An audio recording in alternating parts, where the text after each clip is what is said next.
The present moment. It seems like a hackneyed or constantly discussed topic. It's becoming more and more popular, thank God, that people are focused on the present moment and what it means to be in the present moment. These great books, these great teachers and authors like Eckhart Tolle, Dr. Wayne Dyer, Deepak Chopra, all these great teachers are talking about the same thing because it's that important. To me, I think it's where all the growth is. The unknown is where the growth is. In the present moment, if it's unknown to you, if it's something that you find strange or simple or so simplistic that it doesn't deserve your attention, I'm here to tell you, you're wrong. This is where your attention should spend most of its time. You should think about times when you're out of the present moment and how to get back to it. Because you'll find that life can take you along this kind of chronological path where, it's linear time, where it lives, past and future. The now doesn't live there. The now only lives in one moment. I often think about it as like a cross. And the Now-ist symbol from my book, The Now-ist, the cover of the book is the symbol. The Now-ist symbol is in the shape of a cross. You have linear time and you have divine time. Linear time is chronological. Divine time is up and down. It's vertical time. So when you take linear time and you cross it with divine time, that spot right in the middle where they meet is the now. When you take your presence and your awareness and you focus on divinity, on your presence, on your moments in that moment, the presence that lives in oneness and no time, that's when you've taken linear time, you've crossed it with divine time or awareness. When those two intersect, that's the now. And that's what it means to live in the present moment.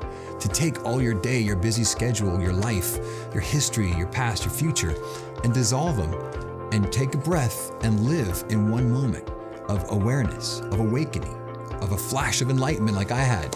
Years ago, I had a satori, it's called a flash of enlightenment. In the Zen tradition, they call it a satori or a satori. And when I had that experience, the now came crushing into my world in such a dramatic and dynamic way that it changed my life forever. It's about 6 years ago that experience happened to me, and I'm here to be of service to you, to express from my heart and my soul what I believe is the great secret to life. And present moment awareness is the key. When you live in this moment, all your power is gained in that moment. If you focus on what you want instead of what you don't want in that moment, you will attract it. You'll use your imagination to bring that feeling into your life, the peace that you can feel in that moment, in that oneness. As I've said before in my other talks and other videos and other presentations to people, when you're in the now, you've won. N-O-W spelled backwards is W-O-N. When you're in the now, you have won. Most people spend their time with erroneous thinking. They'll think about what they don't want. They'll think about it not working out. They'll have doubt. All these things stress has to live in this chronological time. It has to be a place where you don't want to be. You wish you were dealing with your childhood issues, or you're worried about what's going to happen in the future. You live in this space of stress and fear and worry. And there's no place for time in the now. The now can only live in one moment. There's just now. As everything that's ever happened to your life. Think about it. Ask yourself the question. Everything that's ever happened to you in your life has happened in a now moment. Isn't that true? When you think about it, everything that ever happened to you in your life happened in the now.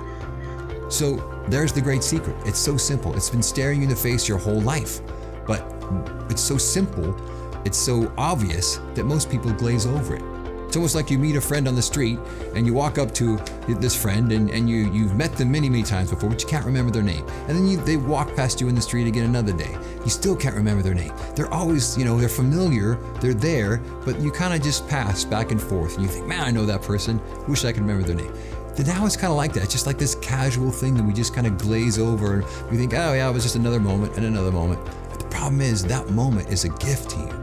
If you have awareness, if you take your chronological time in your life and your schedule and your daily living and you cross it with awareness, you intersect those two, there's the now, because your awareness gives you peace. The now has no time. The past and the future need time.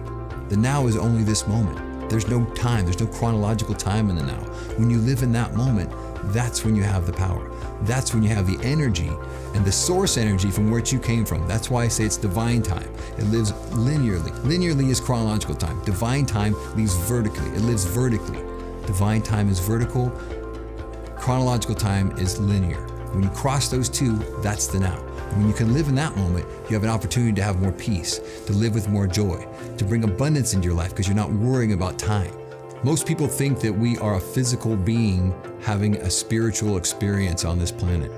And it's actually the reverse. I've learned from many great teachers that the reverse is true. We're not physical beings having spiritual experiences. We're spiritual beings having temporary physical experiences. And that's the great error, I think, in people's thinking. The erroneous thought that, this is all very temporary, as I think it was Wordsworth said, we're all food for worms. And, what's the point of this? There's so many great philosophers that have gone through life and, had information and teachings and philosophies about the contrary. Well, we are spiritual beings having a temporary physical experience. That's the key. When you realize that and you live in that spirit and you know that that's the truth of your being and your existence, there's a power in that because there's something greater, there's something more, there's something more powerful than that. When you have that power to realize that, there's the now, right there in that moment, realizing that this spirit, this energy that I come from, this source energy that I came from, that we were all created from, there's the power. It's right there in this moment. Dr. Wayne Dyer has said, when you change the way you look at things, the things you look at change. And that is a huge clue to you. When you change the way you look at things, the things you look at change, as Dr. Wayne says. That is your clue to change your thinking, to change the way the world is affecting you. And when you change that, your life can change because thoughts are things. As you think, so you create, so you become. They will manifest what you're thinking about. And more importantly, what you're feeling about. What are you feeling about the situation? What kind of joy can you bring to it? Can you have hope instead of doubt? Instead of fear, can you bring love? St. Francis of Assisi, the brilliant saint, Catholic saint, the patron saint of animals, St. Francis of Assisi, his great prayer talks about, where there is fear, let me bring love. So many parts of that beautiful poem talk about a technology of changing, like an alchemist, like that beautiful book that Paulo Coelho wrote, The Alchemist, which talked about turning base metal into gold. That is a story about the now. That is one of the best stories I've ever read in my life, period, bar none. I understand it's the 5th most published book in the world, The Alchemist by Paulo Coelho. The book is so resoundingly the now. I can't think of another story more powerful to teach us about living in the present moment. Santiago goes off to find his personal legend, and at the end of his searching and end of his journeying and all these crazy things happen to him, he's sent back to the place he started, and his treasure was with him all the time.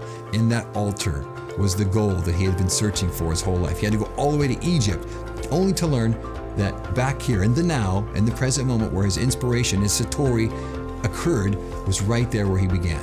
And I offer it up to you, my friend. The present moment, that's your treasure. You are the gift you've been waiting for.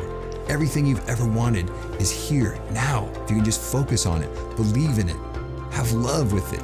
Joy and peace and abundance are all in this moment. If you choose to connect to them and you believe it and you feel it and you imagine it, it will be.